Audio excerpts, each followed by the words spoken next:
musibe on yafoto la fota o yafoto la o wala yirde ni komi woni wolde kondo hande mi yiɗa non kadi yo goɗɗo wolu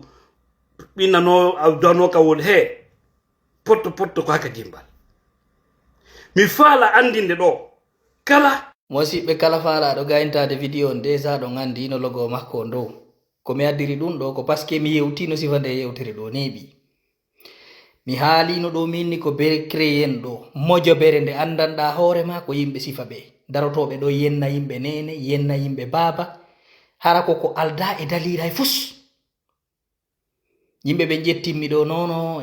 ko wonɗa e haalde kon ko insitugol yimɓe ɓen e probléme ɗum ko menace non ɗum no waɗi danger mi wondiri rabbul alamina si goto warano ɗiɗo wara tato wara harani ɗum accino sifa ɓe mérita gurdam mi haalino ɗum ɗo ɗon andi vidéo no existe mi haali ɗum ɗo mi haali tike na e vidéo goto sami waɗi film ko law probléme o woodi ɗon andi na e oɗo fuɗɗi na e o hattata ɗen mari yimɓe yennayɓe ka réseau goɗɗo hay ko hombode yennata fiimu hara ko hombode aduwa kadaragol ɗo yenna goɗɗo ko alda e réseau yenna mawɓe goɗɗo hiɗa wawi critiquede goɗɗo min o darinoke kumpay ko ngun woni haalde fiimum ɗo kun darinoke gu yennilan ɗo mawɓe mi woñamo mi hibbamo sabu simple miɗo critique laamu dumbuya nanguɗo yimɓe wari nangi woɓɓe soki nangi woɓɓe majjini miɗo critique on olle o consultanomo so waɗi kudeta faale heɓugol ko ñaama kumpay ko dari yenni miɗo vidéo ji ɗi no ka tiktok yayi to window on hiyayɗi o mo ɓe inata ɗo pay ko mi andateri mile ko wonto e adunago jeyɗa ɓe fof ɓe dari nokke ɓe yennilan ɗo mi wonɓe wondu kanko mi fanki te allah yoni ko seydi to mi fasa fas ɓe susta haalde ɗum hay mo jeetiɓe si ɓe maayi ma hay ɓe naata e aljannara ɓe ma yaali ɓe jeejaka ɗum daro yenna yimɓe kono say mi propose ɗo hunde wo ko nono sifa ɗum ɗon ko menace ɗum no hulɓini no waɗi ni ɗum na menace ko ya waruɓe sifa ɓeɗo ko honɗum woni nafoore ko ɓe wurirta ɗum na ko suuɗi leñol men ngol fof wawata wurude yaren yeeso woɓɓe go ko be potto mi haali ɗo yimɓe ɓe no ɗum haltake billahi sen heɓuno ɗiɗo tato fiɗaɓe hara ɓen ɗo ɓe wontino fureji sina si goɗɗo no yennitayno ɗo ta hollannulaɗo billahi wallahi goɗɗo yennatano ɗo mawɗo goɗɗo ko mbonan ɗon no yenna ɗum est ce que hay maninkaɓe ko kamɓe le hande laami lagine kamɓe woni fewjude est ce que on nani goɗɗo maninkaji no waɗa ɗo vidéo daro yenna ɗo alaji selluma yenna goɗɗo ɗo e nder coñci on nani ɗum ha hande on yi on vidéo ɗo yenna ɓe e nder coñci yenna ɓe hara ko vidéo ɗe mari ɗo yennoɓe leñol men ngol few ko leñol ngol fof kono daragol cible goto ko alda e dalil alda e preuve yennamo musiɓɓe ko enen fulɓe ɓe yireteɗo kono nayi oɗo fuɗɗi ɗo andi Ousmane Dieng ɗo en darinoke ɗo yenni yimɓe nene yenni baba yimɓe yenni no nayi o fuɗɗi yimɓe ɓen sa propose ko andanɗa hoorema ko ɗum ɗo woni solution on jaɓa on tawta kala yennuɗo goɗɗo ɗo mawɗo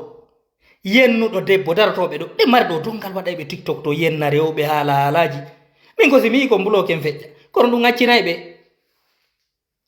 ɓe musiɓɓe ko il faut jaɓen gonga kan jaɓen ko nafata kon sifa ɓeɗo ko ɓe anden konto ɓe woni ɓe identifié ɓe sofine kural hina ko suuɗi hina waɗugol max innugol haray tigi tigi ko en waajoɓe ko wallahi na waajeteɓe ni na waajagol ɓe de kural direct baaluwal ka hoore o yennita e janngo heddiɓe mbino ɗon un point intérêt ɗum ala ɗum ɗingol yimɓe no kadi e réseau sociaux ndeɗena mi yino ɗo yimɓe no partage ɗo ɓaɗa andi page o huɗa koye kadi gono woodi ɗo ko si hoyre waɗi ɓe captira ɗum ɗon ɓe yaɓe partage ko ɗum ɗo woni golle maɓɓe donc mi haalino ɗum ɗo mi haalti yimɓe ɓen fof no andi déjà vidéo ji ɗin existe mi haalino ɗum ɗo ɓe ko yennugol woni golle maɓɓe yimɓe ɓe ala hunde kawre maɓɓe sa daari kadi mawɓe maɓɓe ɓe ga yurnitike ɓawa to gata ɓen kay c'est la même chose famille on ko ni wayi ala goto holliteteɗo goɗɗo ka yiɗa o yalti public o yenni hoyreji rewɓe o yenni mawɓe o yenni yimɓe ɗawa critique ude ɗin fof ɗe gandi fen ɗo ko no fewndi lagine